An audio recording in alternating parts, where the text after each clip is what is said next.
In the Cold War, the scariest weapon wasn't a nuclear bomb. It was the idea that the enemy could see through walls. Not with satellites, not with bugs, not with code, but with the human mind, trained to reach across thousands of miles and bring back secrets. The United States didn't want to believe in psychics. The Pentagon preferred hard science, radar, physics, ballistics. But it feared something worse than being wrong. It feared being second. If the Soviets could spy without leaving Moscow, then American secrecy was obsolete. If the KGB could view a missile silo in Nebraska from a room in Leningrad, the concept of a secure facility was dead. So, the US intelligence community authorized a program that sounds like fiction. They hired viewers. They gave them security clearances, and they gave them coordinates. They didn't call it magic. They called it anomalous cognition. Because if you can name it, you can fund it. This is the story of the Stargate project. 20 years of classified funding, military taskings, and a single impossible question. Can intelligence be collected without leaving the room? The question wasn't whether it was real. The question was whether it was usable.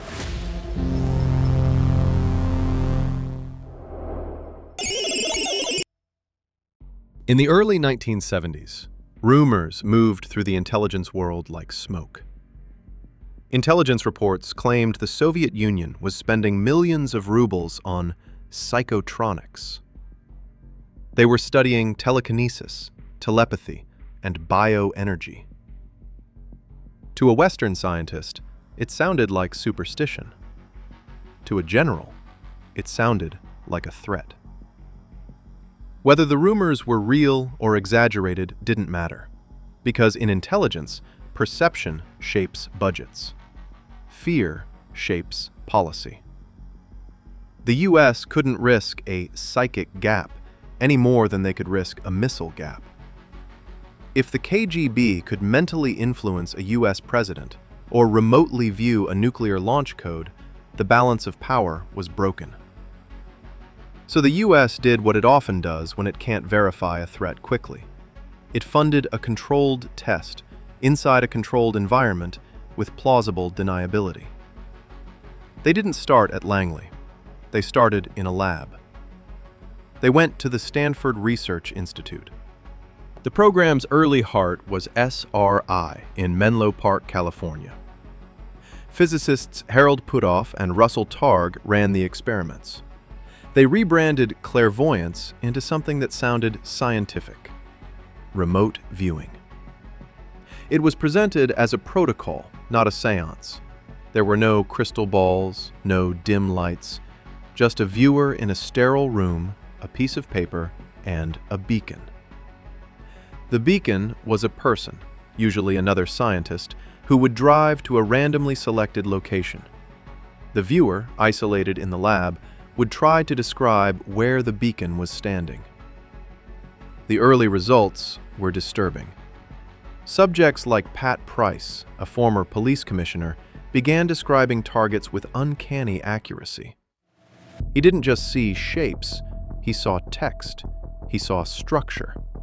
He saw things that shouldn't have been visible to a man sitting in a windowless room. The skeptics claimed it was luck. The numbers were messy, but they weren't nothing. One case became a ghost story inside the unit. Pat Price was given a set of coordinates. He was told nothing else. He closed his eyes and began to describe a facility. He saw a massive underground complex. He described file cabinets. He described labels on folders. He described the facility as a secret NSA listening post in Sugar Grove, West Virginia. He was right. But he was too right. He described the site's layout in such detail that the CIA was panicked. They didn't think he was psychic. They thought he was a spy. An investigation was launched. Was there a leak? Was Price a KGB asset? No evidence of espionage was ever found, which left the unit with a problem it couldn't file away. Something had produced signal. Nobody could prove the source. That incident convinced the clandestine services that this was a weapon. And once it became a weapon, it moved from the lab to the military. If Stargate has a true signature, it's this. It tried to turn the paranormal into a standard operating procedure.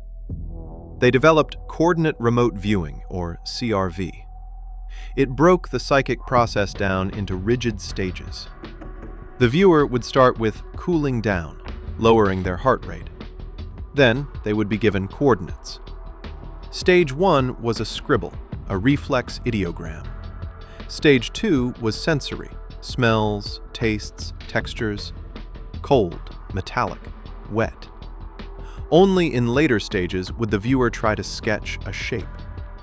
The protocol didn't eliminate noise, it just gave noise a format.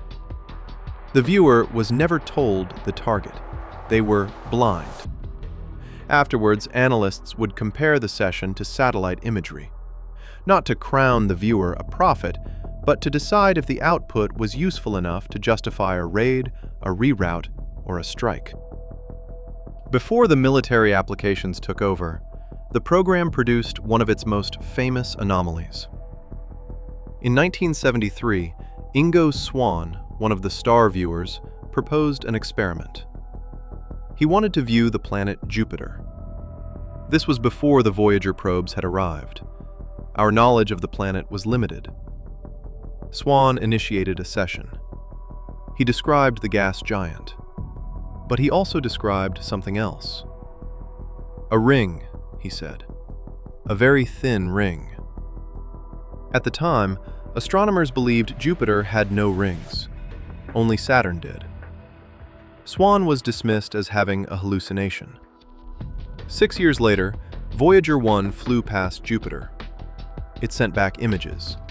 And there, faintly visible in the data, was a ring. It wasn't proof. But it was a data point that refused to die. But the program managers didn't care about planets. They cared about weapons. In 1979, viewer Joe McMoneagle was tasked with a set of coordinates in Severodvinsk, Russia. He lay on a cot in a dark room in Maryland. He described a massive building near the water.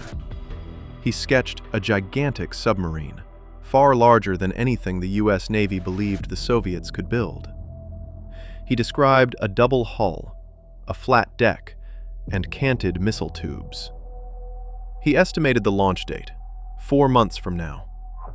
The National Security Council laughed. They had no intel on such a vessel.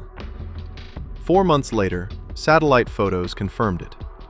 The Soviets rolled out the Typhoon-class submarine, the largest sub ever built. McMoneagle had seen it before the satellites did. It was moments like this, undeniable forensic hits, that kept the funding flowing for another decade. It wasn't just submarines. In one recovery tasking in Central Africa, a Soviet bomber, a high-value target, had crashed in the jungle. American satellites swept the area, but the canopy was too thick. They couldn't see the wreckage. The Air Force was desperate. They didn't want the Soviets to recover the technology first. So they handed a map of Africa to a viewer named Rosemary Smith. She had no military training. She wasn't an analyst. She was given coordinates and asked to look. She pinpointed a specific grid square. She described a river cut, a tail section breaking the canopy at an angle. When teams swept the area, they recovered wreckage consistent with the session. Not a miracle, an anomaly that survived contact with the real world. But in intelligence, a single miracle can tempt you to ignore 100 failures. Because we must be forensic about the record. The hits were loud, but the misses were expensive. In another tasking to locate a kidnapped colonel, viewers described a village by a river. Special forces were spun up. They risked their lives to reach the coordinates. They found the river. They found the village. But the colonel wasn't there. He had never been there. The signal was just noise, and it nearly got good men killed. Despite the risks, desperate times forced desperate measures. During the Iran hostage crisis, the Pentagon was blind inside the U.S. Embassy in Tehran. They turned to the psychics at Fort Meade, operating under the code name Grill Flame. Viewers were tasked to describe the health of the hostages, the location of the guards, the layout of the rooms. The results were a chaotic mix. Some viewers described accurate details of the captors. Others described tunnels that didn't exist. But in the desperate hours before the failed Eagle Claw rescue mission, generals were basing life-or-death tactical decisions on sketches drawn by men in windowless rooms. It showed how far the military was willing to go when they ran out of conventional options. But reliance on anomalies has a cost. The program migrated across agencies like a virus the system couldn't cure. This created a bureaucratic nightmare. To keep the funding alive, managers had to launder the program. When Grill Flame was compromised by leaks, they didn't cancel it. They shredded the header and typed center lane. When the Army wanted out, they moved the assets to the DIA under Sunstreak.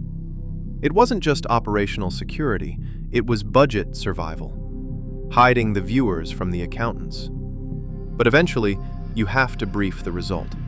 Imagine briefing the president. Sir, we need to act on this target. Why? Because a man in Maryland closed his eyes and said so. You can't stake national security on a feeling. The intelligence cycle requires source verification. If you can't explain how you got the information, you can't defend it. And if the output is inconsistent, sometimes precise, sometimes hallucinations, it becomes worse than useless. It becomes noise with authority attached. In 1995, the program was pulled under CIA oversight for a final review. The CIA commissioned the American Institutes for Research, AIR, to audit the files. They asked a simple operational question. Did remote viewing ever produce actionable intelligence that could not be found any other way? The conclusion was surgical. The statistician Jessica Utz argued that the data showed an effect size far greater than chance. She argued it was a statistical fact.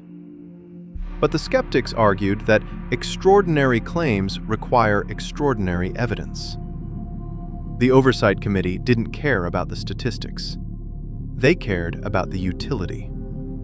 So they terminated the program and declassified the files. They ended a 20-year experiment in collecting intelligence without auditable evidence. Not because it was ridiculous, but because it was ungovernable. Stargate proves that intelligence agencies will chase any edge, even an edge that threatens their own reality when the stakes are existential. It proves that secrecy can protect research and also protect failure. In the world of covert work, the cleanest operations leave no footprints. But in science, no footprints means no conclusion. The files are open now. You can read the sketches. You can see the hits and the misses. The program is closed, but the question remains. Did they stop because it didn't work? Or did they stop because it worked in a way they couldn't document?